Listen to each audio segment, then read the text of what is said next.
নমস্কার বন্ধুরা, নমিতা কুকিং ওয়ার্ল্ডে আজ আমি আপনাদের কাছে একটি রেসিপি শেয়ার করতে চলেছি। রেসিপি হলো কুমড়োর ঘ্যাঁট। দেখুন, ঘ্যাঁটের জন্য আমি নিয়েছি কুমড়ো, বরবটি আর আলু। এর আগে আমি কেটে নেব। দেখুন, এখানে আমার সব সবজিটা কাটা হয়ে গিয়েছে। এই যে এরকম করে বরবটি কেটে নিয়েছি, আলু, কুমড়ো। এরপরে এটাকে আমি ধুয়ে নেব।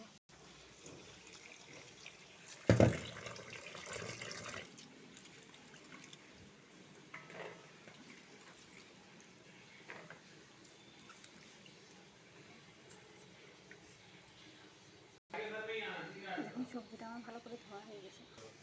দেখুন, এইদিকে আমার সবজিটাও ধোয়া হয়ে গেছে। আর এইদিকে আমি কড়াইটা বসিয়ে দিয়েছি গরম করতে। গরম হতে হতে আমি এইদিকে মশলাটা রেডি করে নিচ্ছি। এগুলো এইদিকে আমি মশলাটাও রেডি করে নিয়েছি পেঁয়াজ কুচি আর রসুন, আদা, টমেটো কুচি, কাঁচা লঙ্কা। আমি আদা রসুনটাকে বেটে নেব। আর এদিকে কড়াইও গরম হয়ে গেছে, আমি তেল দিয়ে দিচ্ছি। দেখুন, তেলটা আমার গরম হয়ে গিয়েছে। এরপরে দিয়ে দিচ্ছি ফোড়নে তেজপাতা, শুকনো লঙ্কা আর দিয়ে দিচ্ছি 5 ফোড়ন। এরপরে দিয়ে দিচ্ছি কাঁচা লঙ্কা আর পেঁয়াজ কুচি। পেঁয়াজটাকে আমি লাল লাল করে ভেজে নেব। দেখুন, পেঁয়াজটা আমার লাল লাল হয়ে গেছে। এরপরে দিয়ে দেবো টমেটো কুচি।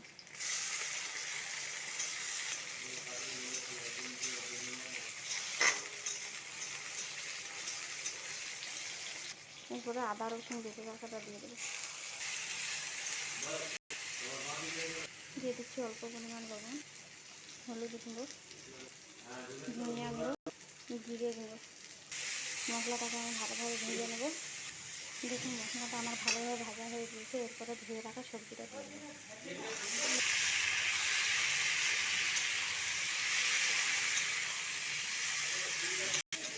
সবজিটাকে মশলার সঙ্গে ভালোভাবে নাড়িয়ে আমি ঢাকা দিয়ে দেবো একটা।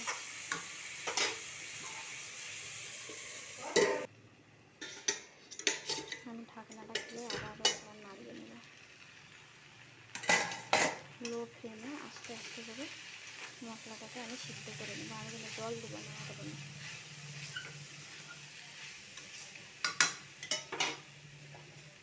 এখন আবার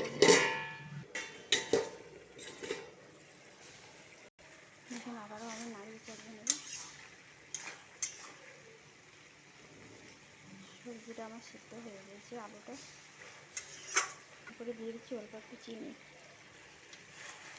চিনিটা দিয়েছি। আমি একটু ভালোভাবে নাড়িয়ে নেব।